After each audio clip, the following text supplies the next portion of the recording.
네, 오늘은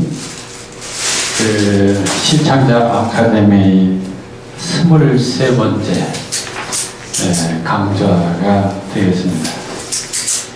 지난번에 저희들이 주지적 모더니즘 시에 관한 내용을 보았습니다.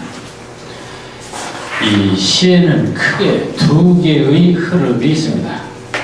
현대시의 양상 속에서 그 하나는 바로 전통적으로 가장 오랜 역사를 갖고 있는 서정시의 경향, 마음을 드러내는 서정시입니다. 그런데 이 서정시가 너무 감정을 드러내는 것이다. 이런 입장에서 좀 더 지적으로, 지성적으로, 이성적으로, 그러니까 결국 인생도 그렇고 역사도 그렇고 문학도 그렇고 사상도 그렇고 감성 쪽에 치우칠 것이냐, 이성 쪽에 치우칠 것이냐. 문학의 역사도 또는 시의 역사도 감성 쪽에 치우치는 시, 그리고 이성 쪽에 치우치는 시. 그래서 이 감정 쪽에 치우치는 시를 우리는 서정시라 이렇게 얘기를 합니다. 그 반면에 너무 지나치게 감정지향적이다. 인간에게는 이성도 있고 감정이 있는데, 그래서 그 감정을 좀 억제하고 절제하고 이성과 균형을 맞춘 시, 그게 바로 모더니즘 시입니다. 그러니까 모더니즘은 좀 지적으로, 이성적으로 그 시에 접근해보고 또 시를 표현해보고자 하는 그런 자세가 바로 모더니즘 시입니다. 근데 이 모더니즘 시에도 또 두 가지가 있습니다. 하나는 이런 아주 지적인 그런 모더니즘, 또 하나는 아방가르드적 모더니즘입니다. 그래서 오늘 좀 아방가르드적 모더니즘 시 이렇게 했습니다. 그럼 아방가르드적 모더니즘 시와 지적인 모더니즘 시, 소위 주지적인 모더니즘 시의 차이가 무엇이냐? 주지적인 모더니즘 시는 대단히 합리적이고 이성적인 언어에 의해서 시를 추구하려고 합니다. 그런데 아방가르드적 모더니즘은 반이성적인 입장에서 또 추구합니다. 그렇다고 해서 정서적이냐 감성적이냐 그건 아닙니다. 이성적이기는 이성적인데 아주 반합리적, 비합리적인 그런 이성, 이걸 내세운다는 것이죠. 자, 그렇다면 이 아방가르드란 무엇이냐? 아방이라는 말은 앞쪽이라는 뜻입니다. 앞으로, 가르드는 어떤 경향, 그러니까 앞쪽으로 나아가는 경향, 이게 아방가르드입니다. 원래 군대 용어로 보면 전투할 때 제일 선두에 서서 적진을 향해 돌진하는 일종의 수색대라든지 전의 부대, 이것을 얘기했다고 그러죠. 그것이 예술에 전용되어 끊임없이 이 미지의 문제와 대결해서 이제까지 예술 개념을 전복시킬 수 있는 이 혁명적인 예술 경향, 이것을 보통 아방가르드적, 또 아방가르 예술이라고 이렇게 얘기를 하고 있습니다. 근데 이 아방가르드가 이 현대에 와서 본격적으로 드러나는 것은 바로 1차 대전, 유럽에서 나타난 것인데, 유명한 사회학자 아도르노가 이런 말을 했습니다. 이 물화된 이성의 해방을 위해 비이성적 세계관으로 태어나는 예술 운동이다. 오늘날의 문학이든지 예술이든지 이게 너무 지나치게 물화되었고 이성조차도 물화되었다. 그래서 이 물화된 이성의 해방을 위해서 아주 반이성적으로 전개하는 모든 예술운동을 아방가르드적, 또 전위예술이라고 합니다. 최초로 이런 운동을 전개한 최초의 운동이 바로 다다이즘이라는 거였습니다. 그 다음에 이제 초현실주가 있고, 그 다음에 이제 포스트 모더니즘이 있고, 또는 해체주의도 있고, 요즘 이렇게 얘기가 나왔죠.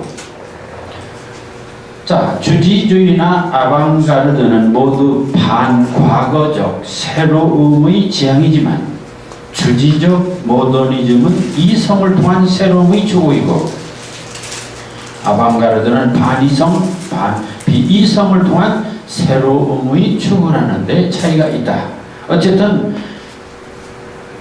모더니즘은 감성적인 것보다는 이성적인 것이다. 그런데 그 이성적인 것 중에서도 합리적인 이성을 전제로 한 모더니즘을 주지주의적 모더니즘이라고 하고 비합리적인 이성을 내세우는 모더니즘을 아방가르드적 모더니즘이라 한다. 그런데 그 아방가르드적 모더니즘의 최초 운동을 우리는 다다이즘 시에서 찾아볼 수 있다. 그런 얘기입니다. 이 다다이즘은 1차 대전 도중에 일어난 것인데 그 1915년에서 22년간 이 스위스, 독일, 프랑스 그리고 유럽, 미국에서 일어났던 바로 이 반문명, 비합리적인 예술운동입니다. 이들이 이런 얘기를 했습니다. 유명한 그 리족격인 이 트리스탄 자라가 이런 말을 했습니다. 나는 하나의 선언을 한다. 그러나 그것에 의해 아무것도 구하지 않는다. 나도 무엇을 말하려고는 한다. 그러나 나는 주의를 내세우는 선언에는 반대하는 바이다. 이 세상의 모든 선언은 주의, 어떤 이데올로기를 내세우죠. 그래서 나는 이데올로기를 반대한다. 나는 주의 자체를 반대한다. 그리고 나는 설명을 하지 않는다. 왜냐하면 나의 의미라는 것이 싫기 때문이다. 의미를 부정한다는 얘기입니다. 다다이즘은 관념을 버린다는 말이다. 다다는 아무것도 의미하지 않는다. 다다, 기억의 폐지, 다다, 고고학의 폐지, 예언자의 폐지, 미래의 폐지, 자연에서 비롯된 모든 우상에 대한 이의 없는 절대적인 신앙 다다. 이렇게 얘기를 하고 있습니다. 그러니까 다다가 대체 어떤 운동이냐 하는 것을 알 수가 있죠. 자, 그래서 이들이 운동을 전개하는데 여기 재미있는 그 시가 하나 있습니다. 인물 중 이 트리스탄 자라의 문은 열렸다라는 시가 있습니다. 그럼 도대체 이 다다이즘 시의 실체가 뭐냐? 여기 한번 번역문을 좀 보겠습니다. 자, 제목이 문은 열렸다. 그런 시입니다. 소리도 없이 많은 문이 열렸다. 그건 이해가 가는 말이죠. 근데 그것은 팔을 내밀은 무거운 광야의 날개다. 어때요? 그것은 바로 문은 뭐냐? 팔을 내미는 무거운 광야의 날개다. 이해가 갑니까? 자, 소리 없이 많은 문이 열렸다. 그것은 팔을 내미는 무거운 광야의 날개다. 대단히 기발하고 그리고 도저히 그동안 사용했던 어법이 아닙니다. 그 다음에 더 쇠의 초원은 길 잃은 대상의 뼈가 흩어져 있는 운하를 넘는다. 이건 또 무슨 소리입니까? 쇠의 초원, 쇠는 쇠조각, 그러니까 무력이라든지 무기라든지 전쟁이라든지 이런 것입니다. 그리고 쇠의 초원은, 그러니까 전쟁터는 길 잃은 대상의 뼈가 흩어져 있는 운하를 넘는다. 아주 기존의 어떤 논리를 비약하고 있습니다. 공중에 매달린 길에 뻗은 주검은 추운 군중의 목구멍 속에서 타고 있다. 이게 그 전쟁터에서 죽은 시체들을 말하는 것 같기는 한데 그 표현이 공중에 매달린 길에 뻗은 주검은 추운 군중의 목구멍 속에서 타고 있다. 이게 뭔 소리입니까? 그러니까 정말 반이성적, 비합리적, 그러니까 논리적인 문장이 아닙니다. 완전히 비논리적인 문장입니다. 완전히 문장을 한마디로 개판을 만드는 것입니다. 하상에는 농모토의 한 가닥 빛이 가로누워 유리의 축으로 바람은 찢어지고 있다. 농모토란 말이 글쎄 녹색의 모토, 진흙, 흙이겠죠. 한 가닥 빛이 가로누워 유리의 축으로 바람은 찢어지고 있다. 바다의 내우에서 눈은 있고, 바다의 내우, 바다가 번개치는데 말이요.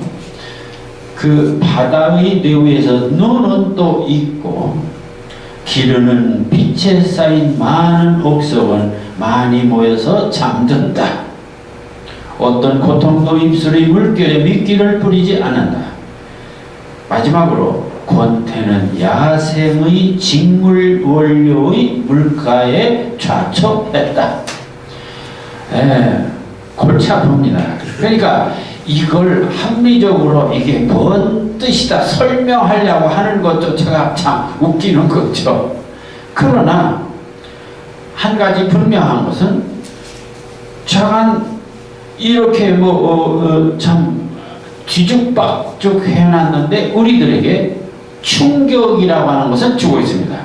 어떤 그 정서적 충격을 우리들에게 던지고 있습니다. 무엇인가 하나의 선언이랄까, 우리들에게 시위를 한다고 할까, 그런 그 하나의 그 자극은 주고 있는 게 분명합니다. 자, 그래서 이런 다다이즘 시가 출발합니다.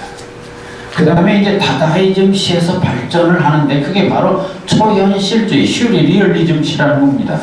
이 슈리리얼리즘 시가 나올 수 있었던 배경에는 바로 그 당시 우리들의 심리학, 마음, 심리, 이때 이미 프로이드라든지 이런 사람들이 새로운 인간의 심리를 개발하게 됩니다. 그게 바로 잠재의식 또는 무의식. 우리들의 의식 속에는 의식만 있는 게 아니라 무의식도 있다. 우리는 지금까지 꼬집으면 아프다는 의식만 있다고 생각했는데 무의식도 있다는 것이죠. 그래서 이 무의식을 근거로 한 시가 바로 초현실주의 시입니다. 그런데 여러분들, 무의식이 도대체 무엇입니까? 아니, 의식할 수 없는 의식 밑바닥에 깔려있는 것을 우리가 어떻게 알 수 있죠? 이걸 이렇게 말합니다. 이 무의식이라고 하는 것은 이렇게 참 얼음, 빙산의 일각처럼 이 의식이고, 무의식은 이렇게 우리들 밑바닥에 깔려있는 하나의 그 쌓여있는 그런 경험들이라는 것이죠. 그런데 이게 가끔 이렇게 돌출해서 오를 때가 있어요. 돌출해서 오를 때가 있습니다. 근데 돌출해서 오를 때는 순서 있게 나오는 게 아니라 마치 그냥 불쑥불쑥 이렇게 간헐적으로 나타나는 것이죠. 그러니까 시를 쓸 때 이 간헐적으로 불쑥불쑥 나타나는 이러한 생각들을 그냥 기록하는 게 바로 무의식 초현실주의 시입니다. 그러니 자, 다다의 이론이었던 브루동은 다다와 결별하고 슈리얼리즘이라는 초현실주의를 선언합니다. 이 슈리얼리즘이라는 말을 처음 쓴 사람은 아폴리네르로 알려져 있다. 자, 뭔 얘기냐면은 초현실주의란 새로운 표현 방법도 아니고 보다 순수한 것도 아니고 시의 형이상도 아니다. 초현실주의는 정신 그것에 관련된 모든 것으로의 전적인 해방이다. 지금까지 의식만 가지고 시를 썼고 의식만 가지고 살았습니다. 그래서 의식적인 대화를 했죠. 그러니까 무의식적인 것을 드러내자. 우리는 사람들이 무슨 잘못을 고칠 것을 주장하는 것이 아니고 그들 사상의 허약성을 그들에게 보여주며 그들이 즉 기성 가치관들이 얼마나 흔들리는 기초이며 다져지지 않은 땅 위에 흔들리는 집을 짓고 있는가를 알려주려고 한다. 우리는 부정의 전문가다. 초현실주의는 시의 단순한 한 형식이 아니다. 초현실주의는 스스로의 방향으로 되돌아가려는 정신의 철교다. 인간은 의식과 무의식이 있다. 근데 우리는 의식만 가지고 살았다. 그런 얘기입니다. 의식만 가지고 살았으니까 문제가 아니냐. 그러니까 이제 무의식도 좀 드러내자. 이런 입장이 바로 초현실주의 입장입니다. 그래서 초현실주의자들은 반드시 그 시를 쓸 방법, 그것을 우리는 자동기술법, 이렇게 말합니다. 자동기술법.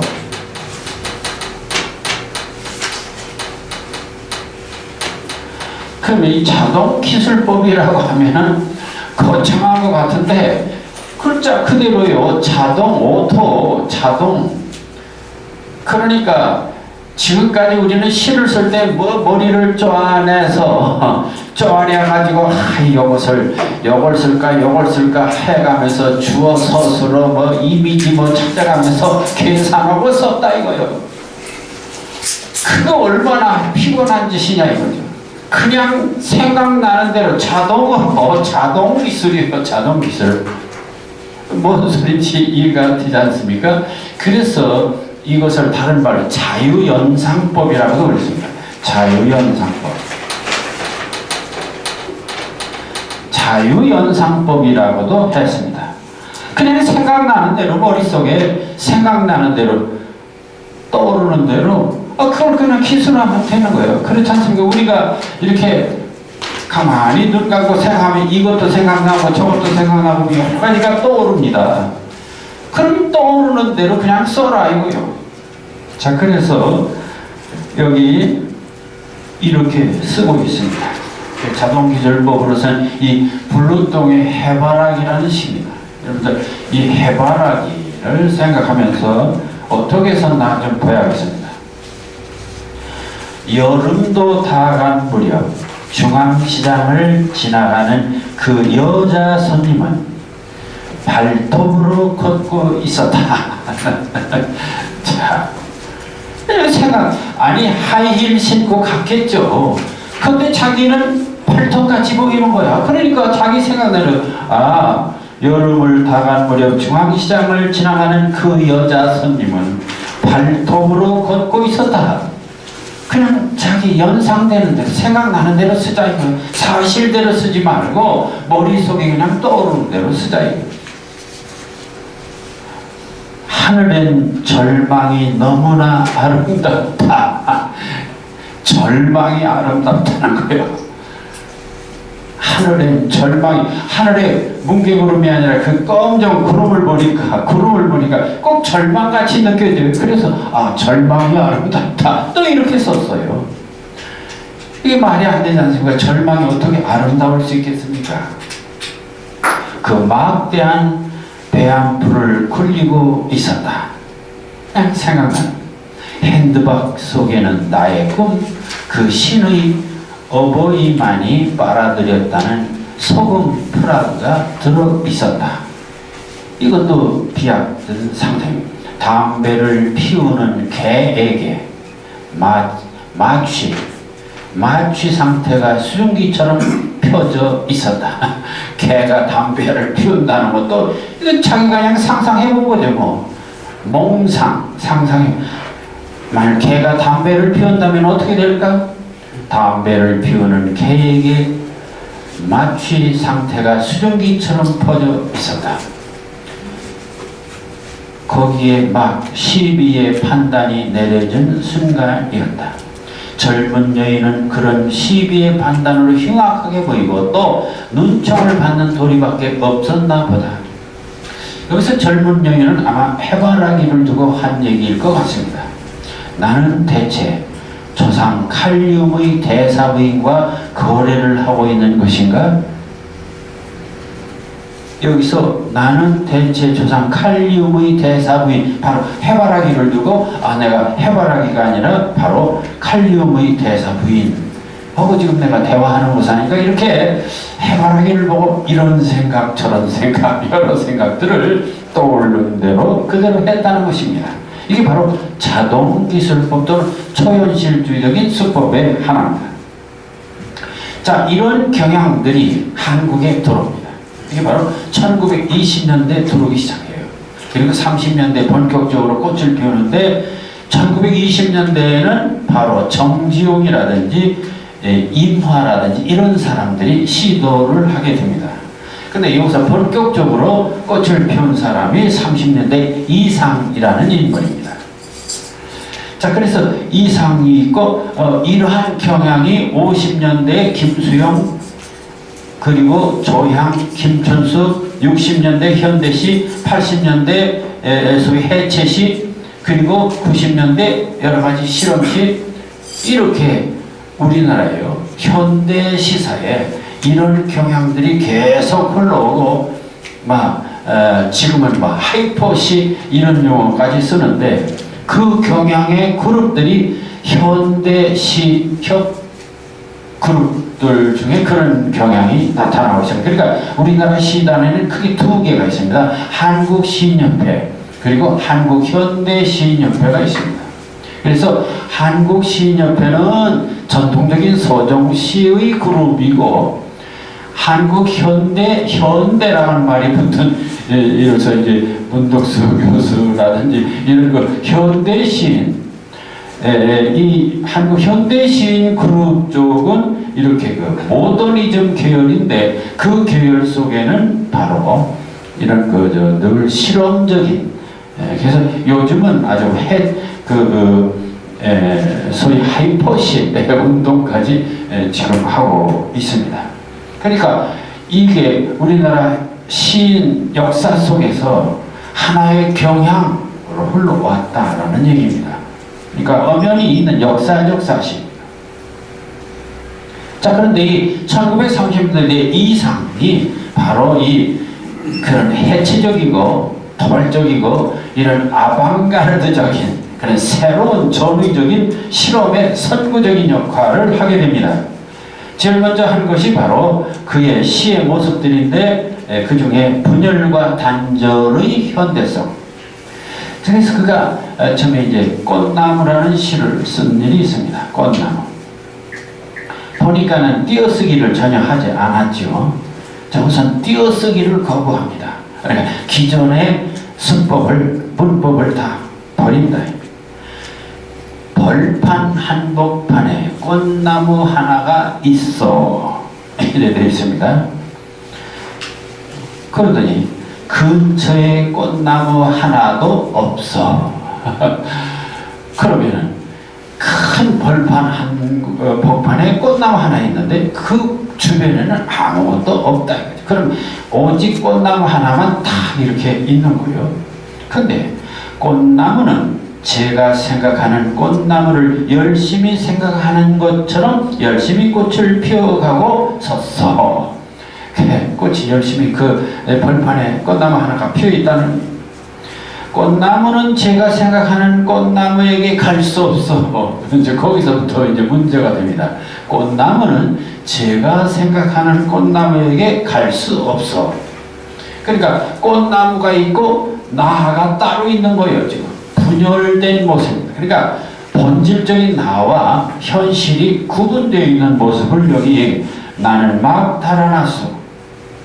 한 꽃나무를 위하여라는 것처럼 참 그런 이상스러운 흉내를 내었어. 다시 말하면 꽃나무가 있긴 있는데 본질적인 꽃나무와 현상의 꽃나무 사이에는 간격이 있다. 그런 얘기를 하고 있습니다. 이 꽃나무로 표상되는 자연과의 소외, 대상과의 단절감, 공포의 확인, 기존의 문법 파괴, 이 시는 자연과 자아의 단절, 대상과 주체의 단절뿐만 아니라 자연의 내적 분열, 자아의 내적 분열은 이중의 단절이 있다.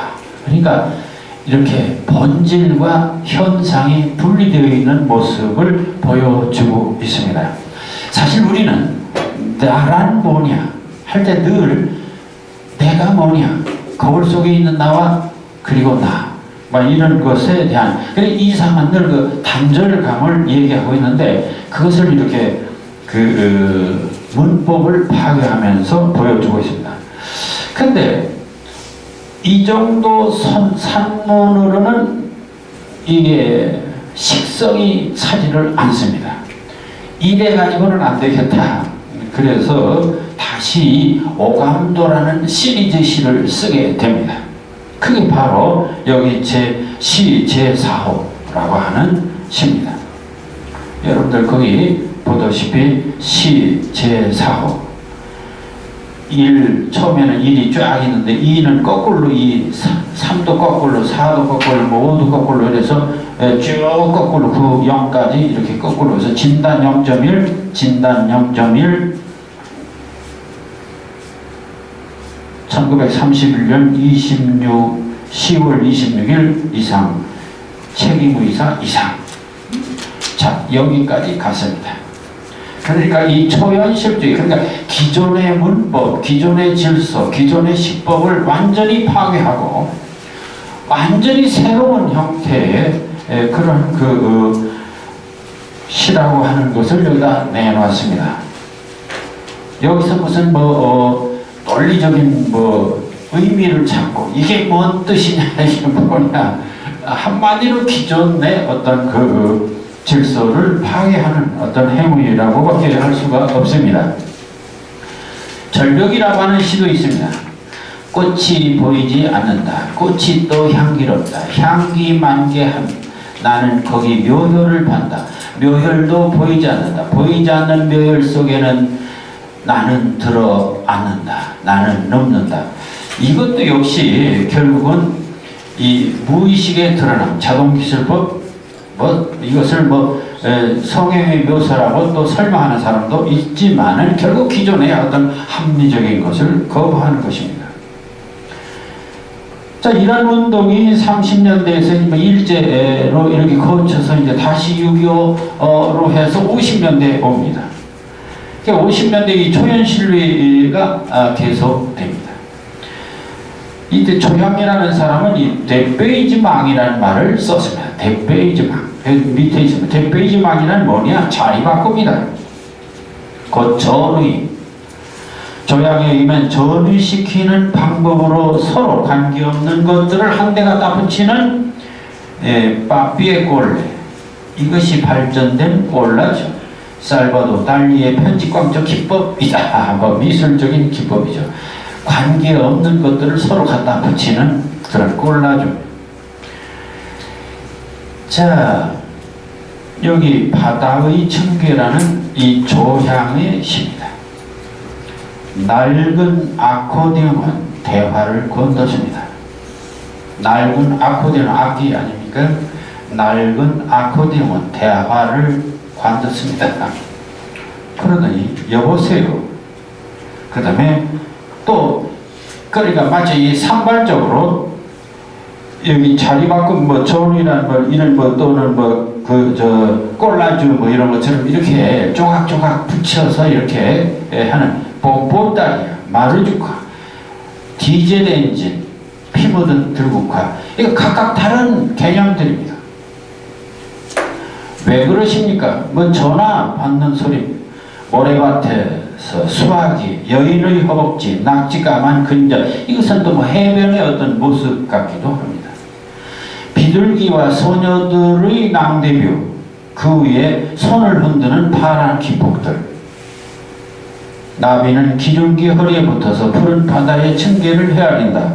마지막에 결국 바다의 청계라는 말을 조금 느끼게 하고 있습니다만 전체적으로 보면은 이것저것 따다 붙인 이런 것에 불과합니다. 자, 이게 바로 이 초현실주의 또는 다다이즘, 소위 아방가르드적 기법이라 이렇게 얘기를 하고 있습니다. 시란 뭐냐? 뭔가를 드러내는 것입니다. 그런데 그 드러낸다고 하는 것에 대한 우리는 지금까지 시하면 어떤 의미를 드러내고 정서를 드러낸다고 생각했습니다. 그런데 이 시들을 보면 그 의미라는 것에 불쾌감을 느끼는 거예요. 꼭 그렇게 합리적이고 논리적인 의미가 꼭 있어야 되냐? 그냥 시각적으로 보고서 그냥 충격받으면 되는 거지. 그게 이제 미술에도 마찬가지예요. 점자는 이런 정물화라든지 이런 것만 꼭 미술이냐? 그냥 이 큰 쪽 집어 던지고 해서 봤을 때, 좀 뭔가 새롭게 충격을 느끼면 그 미술이지. 꼭 뭐 그렇게 점잖게 뭐 황소도 그리고 뭐 여인도 그리고 꼭 그래야만 되는 것이냐. 그래서 시에서도 꼭 점잖게 사랑을 노래하고 뭐 꼭 그래야 되는 것이냐. 이런 그 충격적인 기법. 자, 그러한 그 기법이 조금 그래도 그 지성을 곁들인 것들이 이 김수영의 반이성적 아이러니 해서 국립도서관이라고 하는 작품에서 볼 수 있습니다. 흥분할 줄 모르는 나의 생리와 방향을 가리지 않고 서 있는 서가와 서가 사이에서 도적질이나 하듯이 희끗희끗 내어다 보이는 저 흰 벽돌은 무슨 조류의 분뇨와도 같아. 지금 지식을 조롱하고 있는 곳입니다. 여기 지금 도서관입니다. 국립도서관에 갔더니 서가 사이에서 도둑질이나 하듯이 희끗희끗 내어다 보이는 저 흰 벽돌은 이게 책들이겠죠. 무슨 조류의 분뇨와도 같아. 새똥과 같다. 아주 완전히 조롱하는 거예요. 지식을 조롱하는 거예요. 이게 지식이 뭐냐? 그게 바로 근대고 그게 바로 산업사회고 문명입니다. 그걸 조롱해요. 죽어있는 방대한 서책들, 너를 보는 소름은 피폐한 고향의 소름일지도 모른다. 야, 도서관에 한물 간 거예요. 예언자가 나지 않는 거리로 창인한 이 도서관은 창설의 의도부터가 풍자적이었는지도 모른다. 완전히 그 도서관을 조롱하고 지식의 보고를 조롱하고 지식사회, 문명사회를 조롱하고 있는 것입니다. 이런 그 아이러니, 이제 풍자적인 시도 나올 수 있었다는 것이죠. 그러니까 우리는 시를 쓰면서 아주 점잖게 아름답게 우아하게 써왔는데 이게 안 된다 이거죠. 그래서 책의 죽음, 그것은 바로 이성의 죽음. 책, 그것은 근대 전통에 대한 아이러니, 역사적 현대, 결국 참여적 관점을 드러내고 있습니다. 자, 그 다음에 이제 60년대로 넘어옵니다. 60년대 이제 대표적인 인물이 바로 김춘수라는 인물이 있습니다. 우리는 김춘수라는 꽃이라는 아주 멋있는 시를 생각하고 있지만 이분 사고도 또 재밌어요. 그래서 자기는 시가 뭐냐? 시는 무의미시다. 의미가 없는. 지금 모든 사람들이 시를 쓰려면은 주제가 뭐냐? 이 시는 그리움이 주제다. 이 시는 어떤 민족에 대한 우정에 대한 이 주제를 우리는 늘 시를 읽으면 이 속에 뭔 소리를 썼지? 주제를 찾으려고 노력을 합니다. 요즘 그런 얘기를 합니다. 예술이란 도대체 뭐냐? 놀이다. 그 놀이는 뭡니까? 재미있는 거요. 그래서 유희라는 말을 씁니다. 그럼 시가 뭐냐? 시도 일종의 언어놀이야. 재미, 유희야. 하나에.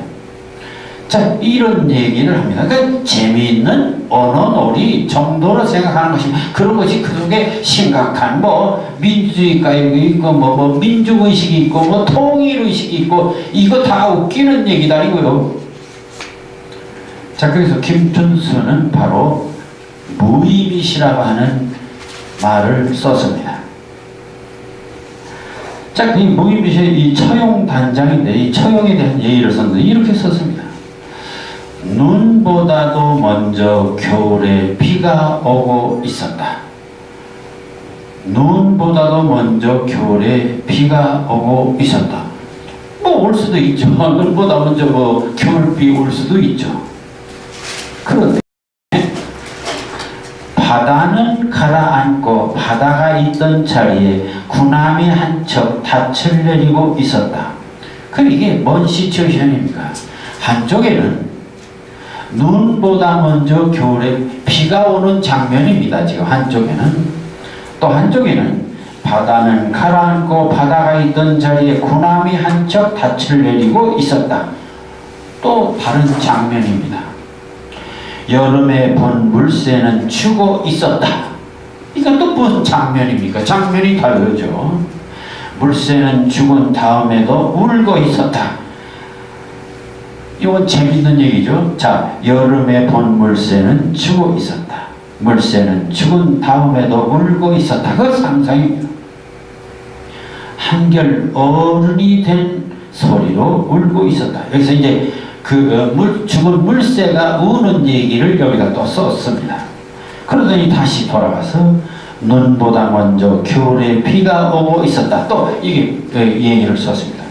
그 다음에 바다는 가라앉고 바다가 없는 해안선을 나중에는 한 사나이가 이리로 오고 있었다. 한쪽 손에 죽은 바다를 들고 있었다. 이건 또 뭔 소리예요? 다시 말하면 이 시는 점잖게 쓴 것 같은데 장면이 이랬다 이렇게 모자이크를 하고 있습니다. 그래서 언어는 말이요, 두 가지 요소를 갖고 있습니다. 이 기표와 기의. 의미를, 그렇지 않습니까? 여기서 이게 중요한 문제입니다. 그러니까 이 현대 예술을 이해하는 데 있어서 또 이러한 전위적인 예술을 이해하는 데 있어서 아주 중요한 포인트가 어디에 있느냐면은, 우리는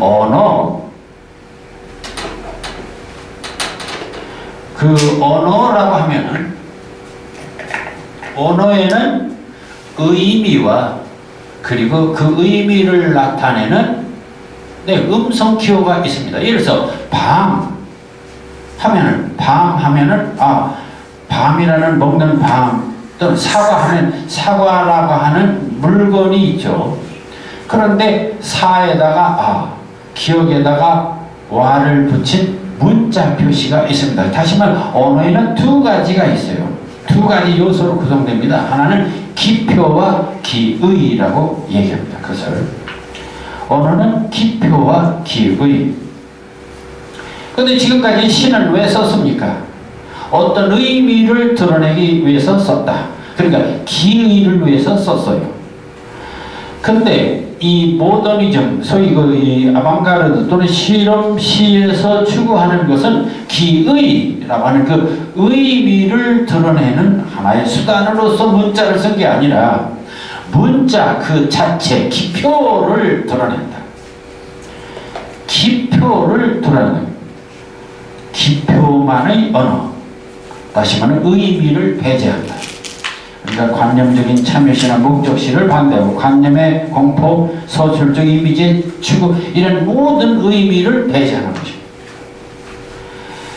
자, 그러니까 비유적 이미지, 서술적 이미지, 그래서 결국 의미를 드러내는 지금까지의 모든 문장법을 배제하고 시는 기표 그 자체만을 드러낸다.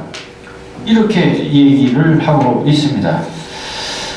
자, 이 부분을 이해하면 오늘날의 모든 현대시의 실험적인 기법을 이해할 수가 있습니다. 이게 굉장히 중요한 대목입니다. 현대 언어학자 소시루라는 사람이 있습니다. 이 사람이 언어는 뭐냐? 기표와 기의로 구성된 거다. 근데 우리는 그 기표와 기의 중에서 오직 그 기의, 의미를 드러내는 어떤 것으로 언어를 늘 생각하고 있다. 그런데 그 의미를 드러내는 그런 것보다는 의미를 드러내는 기표 그 자체를 위해서 시를 쓸 수 있다. 그러니까 미술도 마찬가지입니다. 여러분들 미술을 보면요, 미술을 보고서 저 그림 속에 무슨 의미가 있지? 그런 생각을 합니다.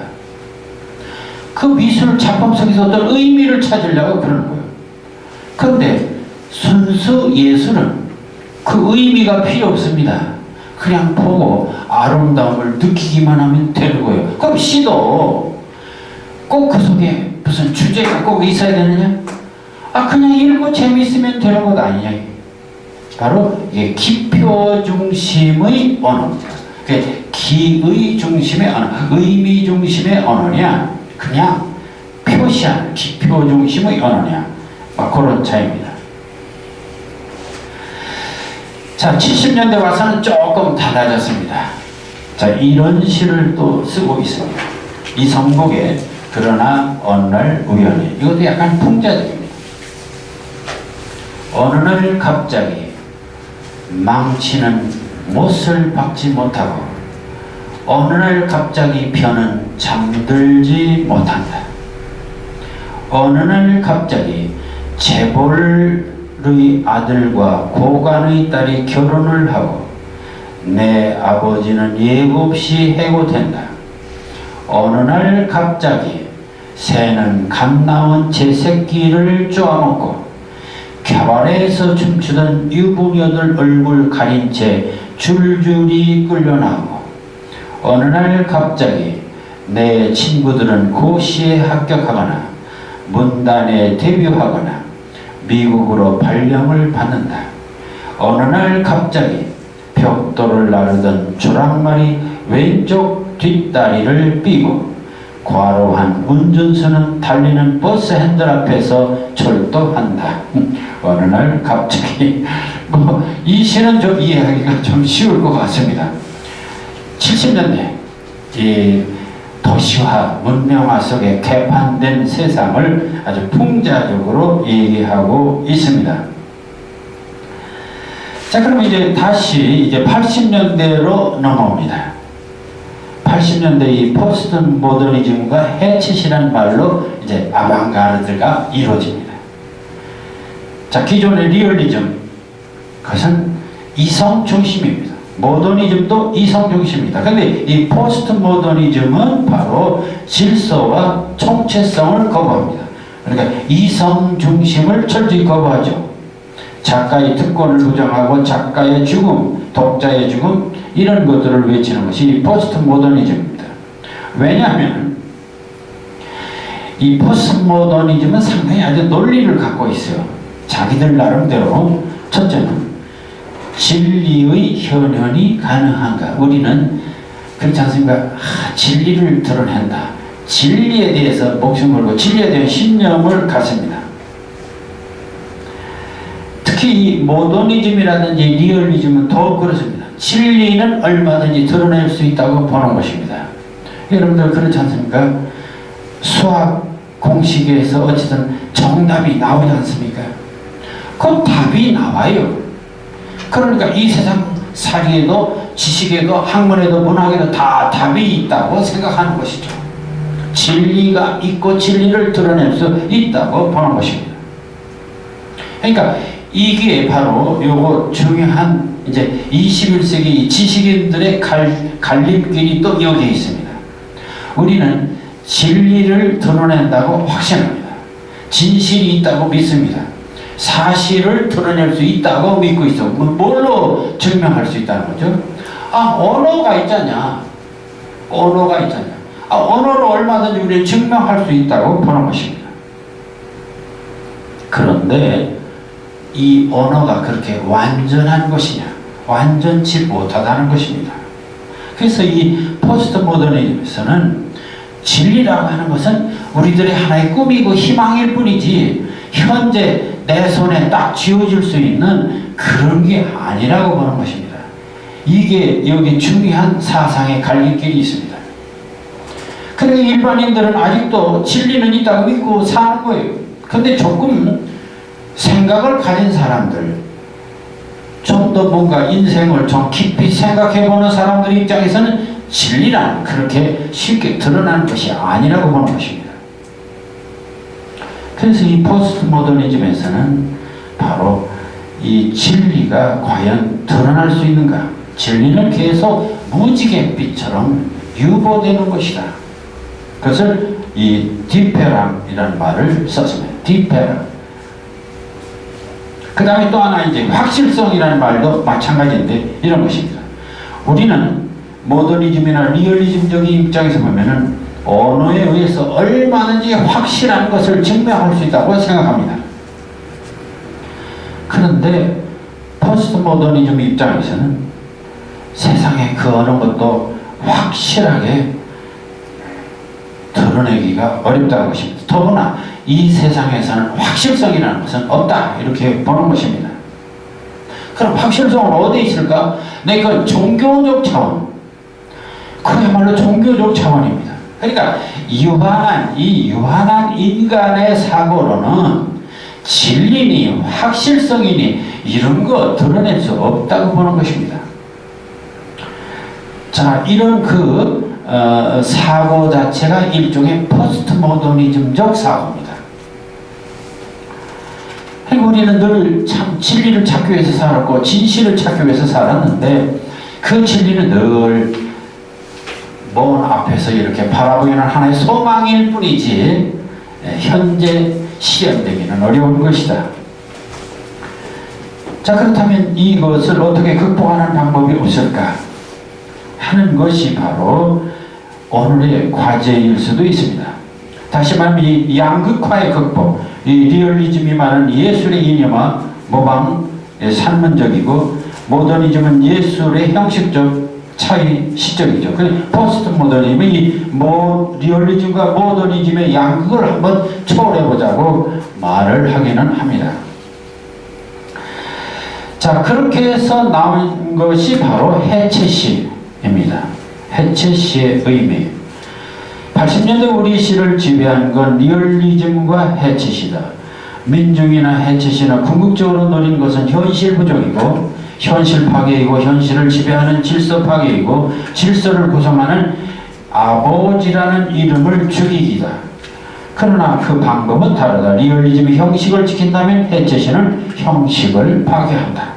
그래서 이 해체시 또는 포스트 모더니즘은 형태 파괴를 하게 되는데 황지우는 끔찍한 근대성에서 형식을 어떻게 파괴하느냐 그 전략을 첫째 우리 삶의 물적 기초인 파편화된 모든 컨디션과 짝지어진 훼손된 삶에 대한 거울이며 파시즘에 강타당한 개인의 내부 파열에 대한 창이며 해체 전략이 그렇다는 것이죠.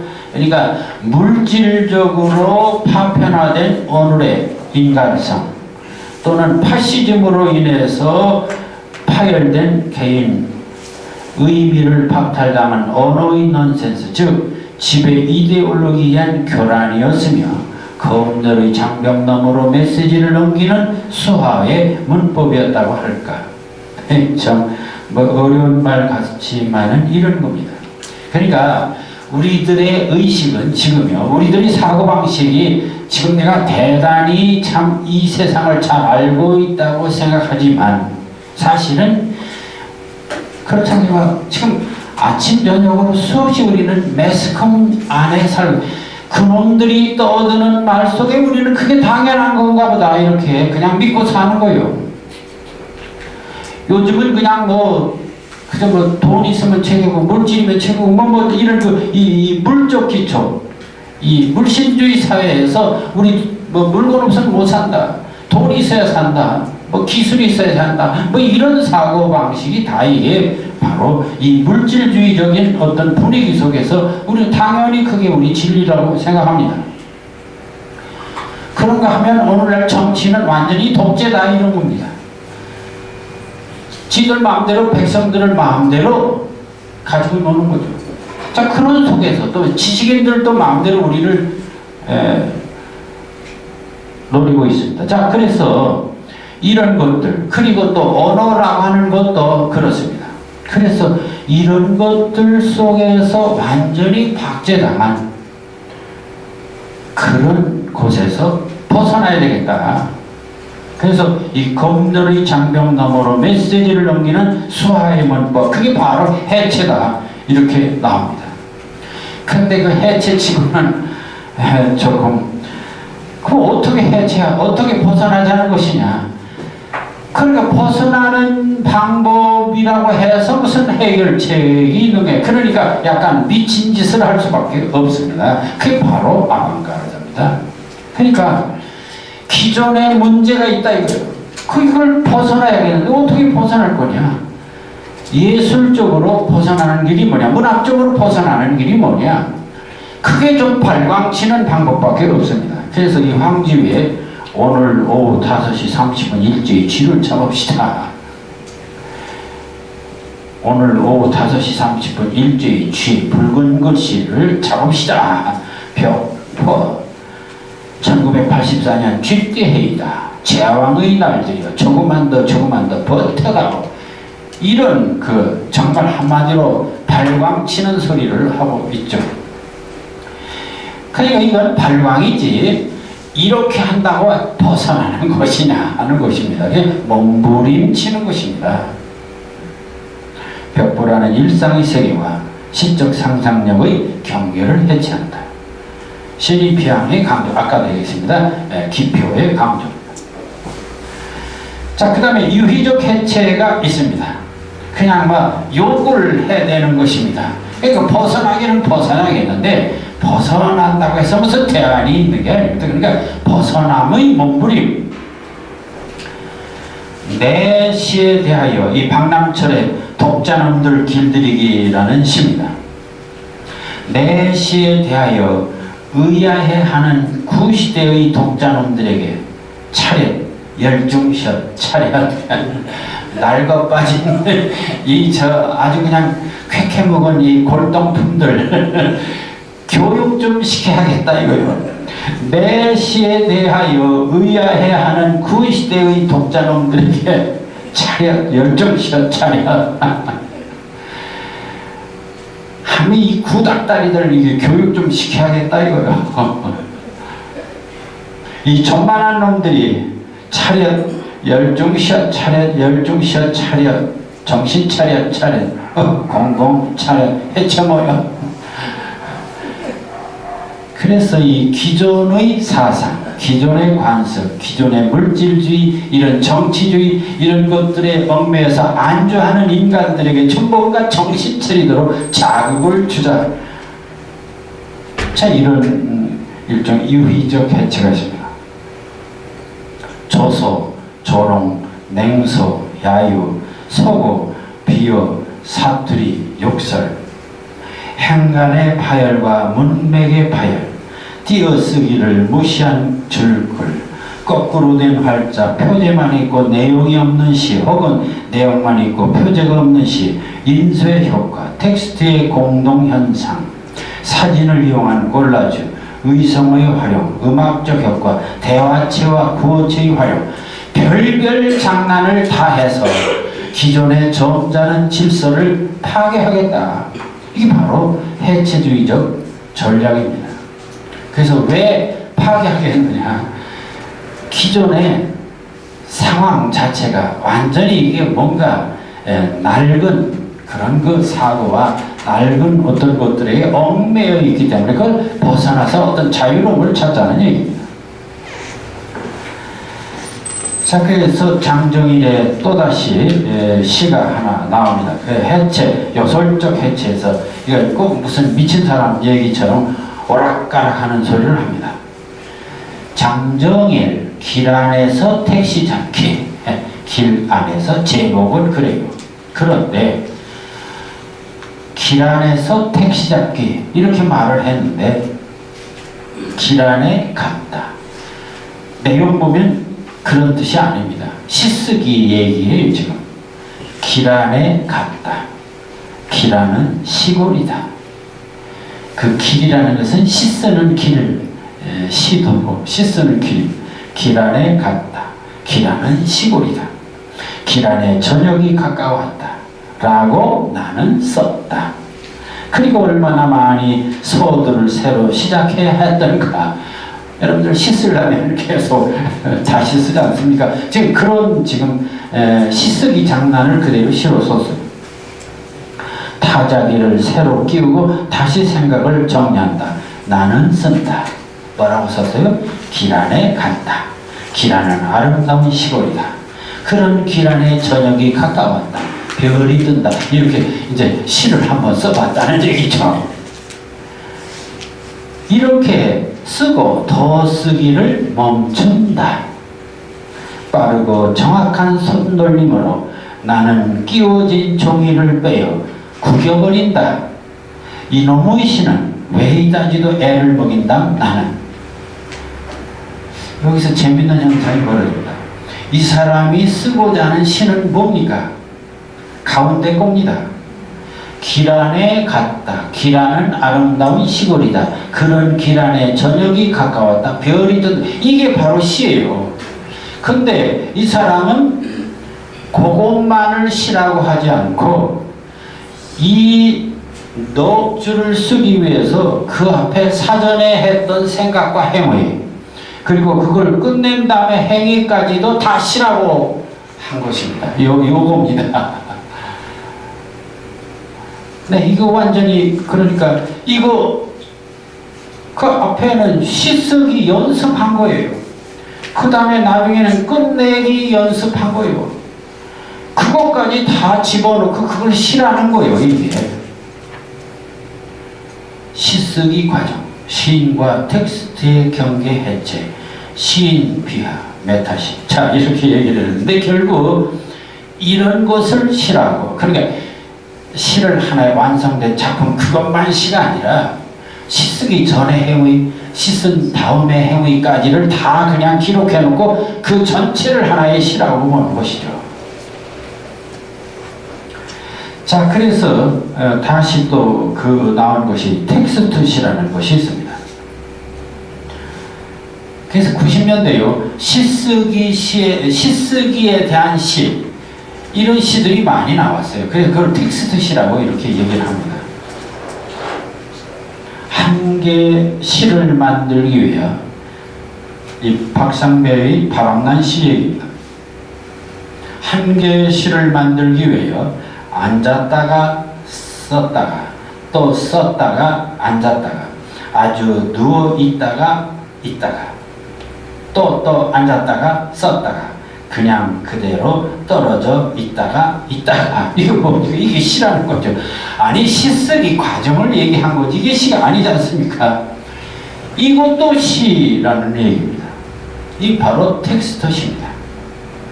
텍스트 시는 현실의 정체성을 반영하는 게 아니라 현실의 파편들을 한 곳에 모은다는 것. 따라서 몽타주 미학을 기본으로 하고 텍스트는 언어물과 비언어물 모두를 일컫는다는 점이다. 우리는 작품, 완성된 작품만 작품이라고 생각했는데 아니다. 이거 삶 그 자체가 다 작품이다 이거요. 세계를, 그러니까 이런 텍스트 정의는 세계를 텍스트로 보는 것이 아니라 텍스트를 세계로 보는 인식의 전환을 동반한다. 우리는 그 고민한 것들, 그런 것들은 다 빼고 오직 종이 쪽에다가 마지막 정서해내는 그것만 작품이라고 생각했는데 아니다 이거요. 정말 작품은 다 작품이지 그 하나만 작품이 아니다. 그리고 텍스트가 아니라 텍스트의 결합, 조합, 모음이 지향하는 것은 이른바 인터텍스트, 상호 텍스트 개념이다. 텍스트가 있는 것이 아니라 텍스트와 텍스트 사이 틈 시면이 있고 이 사이 틈 시면이 텍스트이다.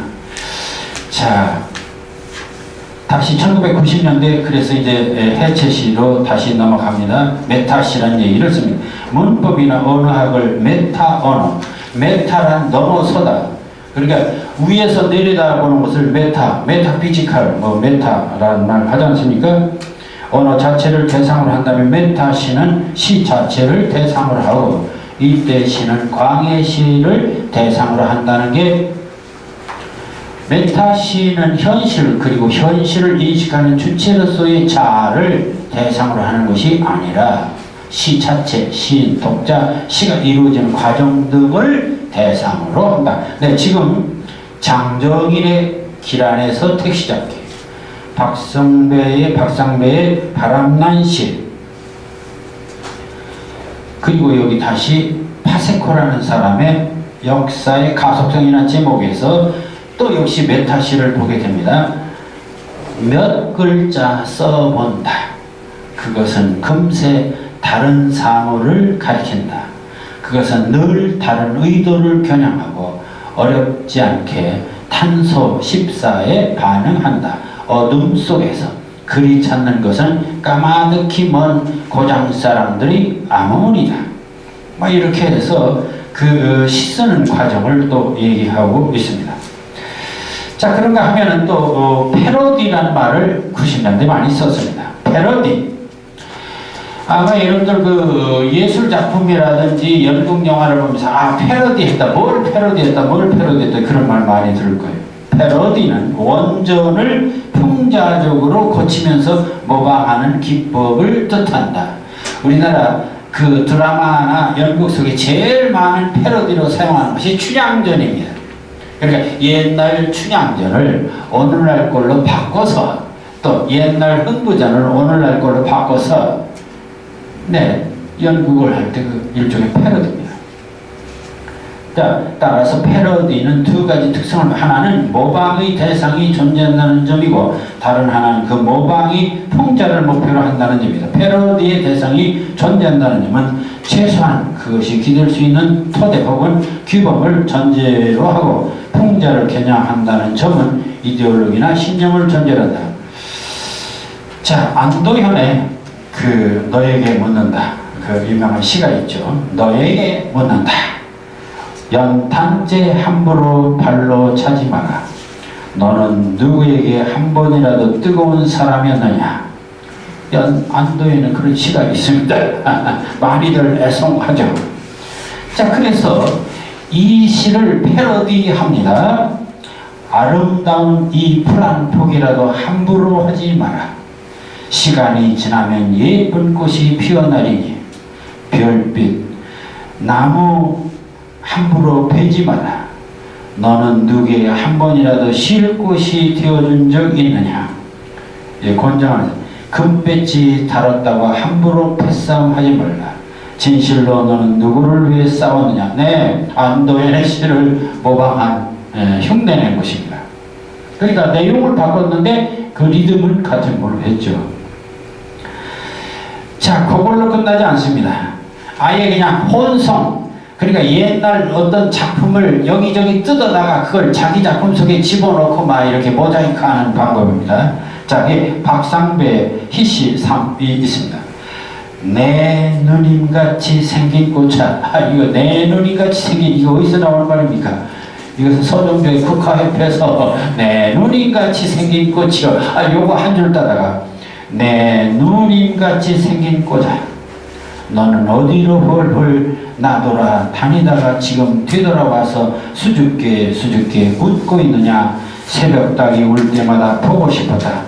꼬다 순아, 내 고등학교 시절 널 읽고 천만 번을 미쳐 밤낮 없이 널 외우고 불렀거늘.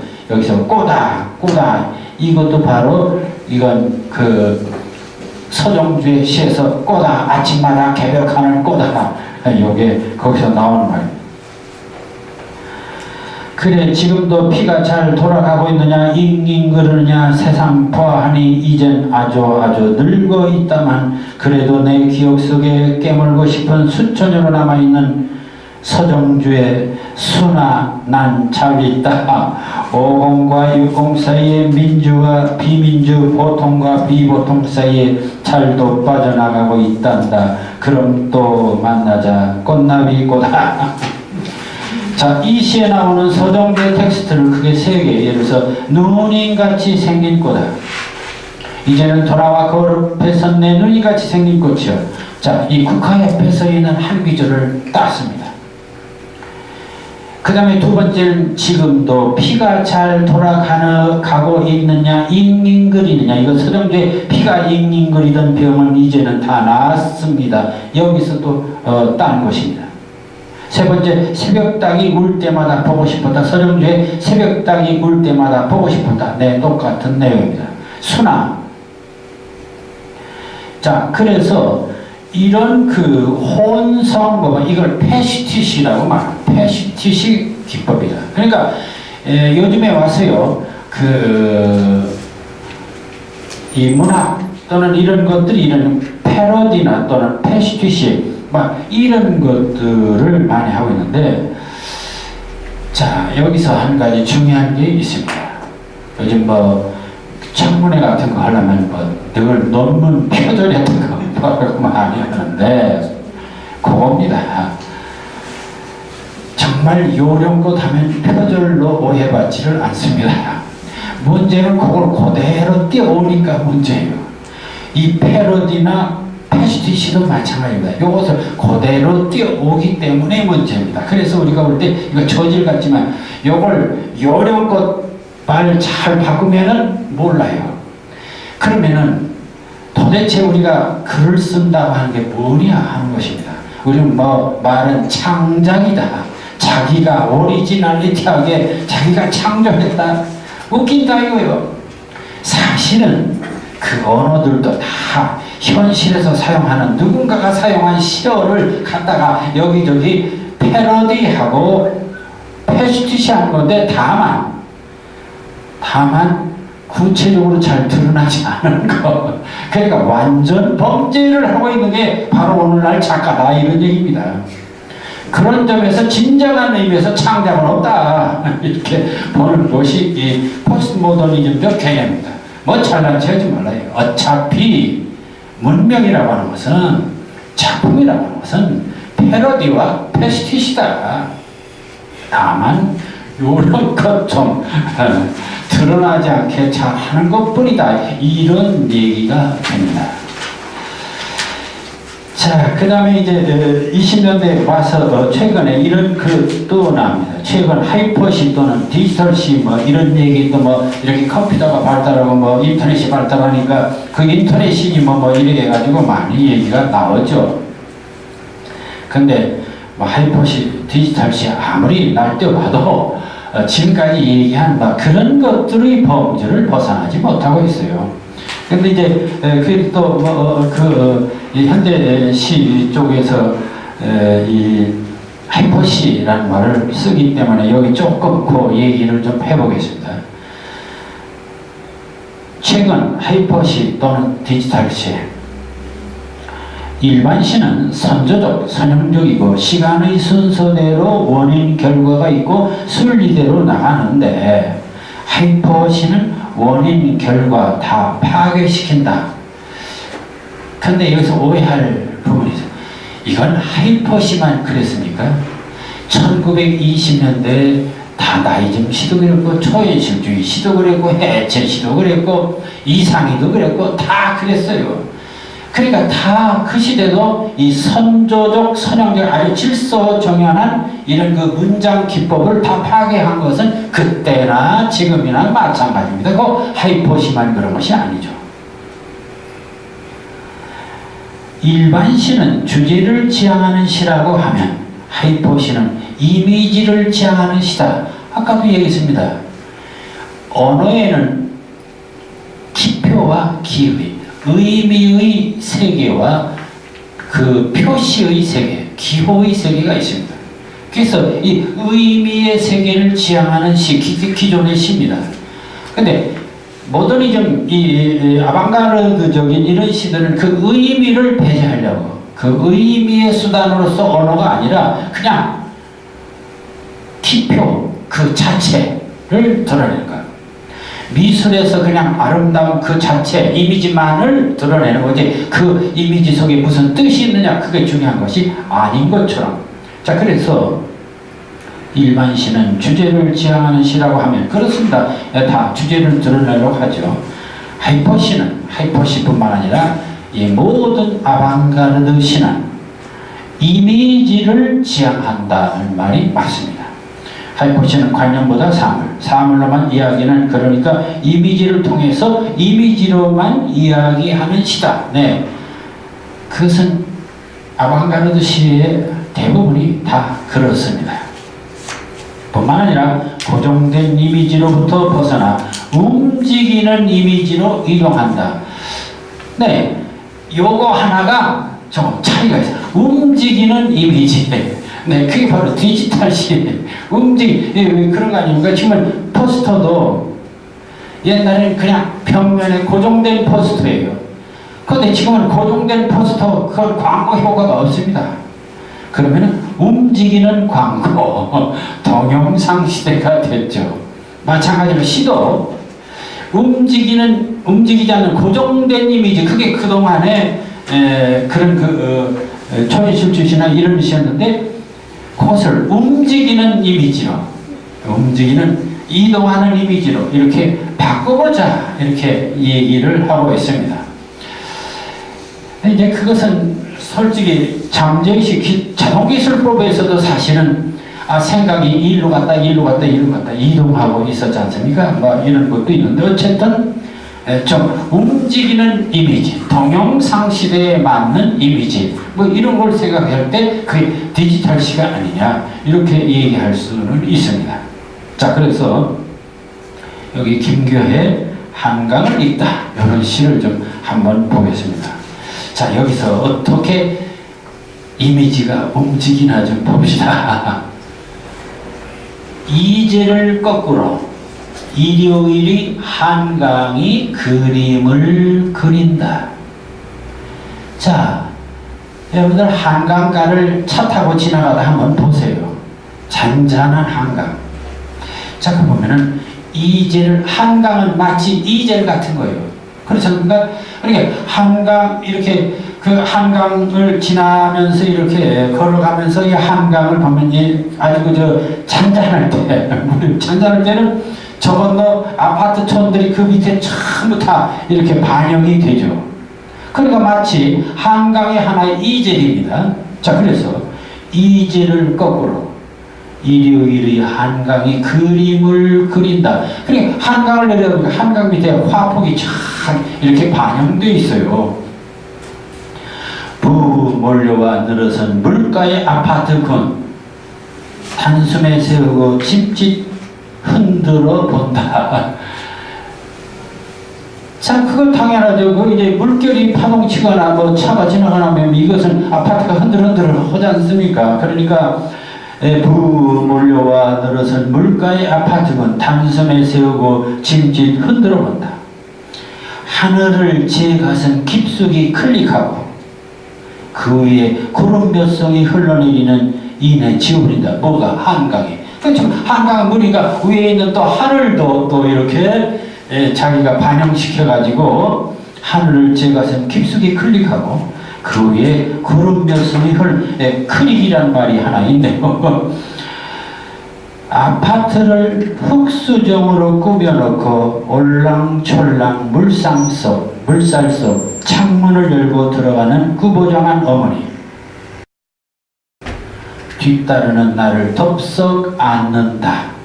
네, 아파트에서 그 상상이죠. 그러니까 아파트에 문 열고 들어갔다 나갔다는 어머니, 그 뒤따르는 나를 덥석 안는다는 것은 하나의 상상입니다. 그러니까 이게 아파트 속에서 사는 삶의 어떤 모습입니다. 그 다음에 다시 돛담배 하나 지나가면서 한강은 우리를 지운다. 네, 돛담배가 지으면 물결 쳐가지고도 그 투영된 이 그림자가 사라집니다. 피사로의 수문을 물새가 가로지른다. 피사로의 수문을 그 아파트촌을 피사로라고 했을 수도 있고요. 물새가 가로지른 또 물새가 또 지나갈 수도 있겠죠. 다시 말하면 한강에 투영된 아파트와 또는 하늘과 이런 것들이 흔들리면서 나타나는 이런 현상들을 이렇게 이미지화 시켜본 것입니다. 김교환은 한강을 대상으로 한 어머니에 대한 시다라고 했는데 글쎄 꼭 어머니에 대한 시라고 단정할 수 있을까?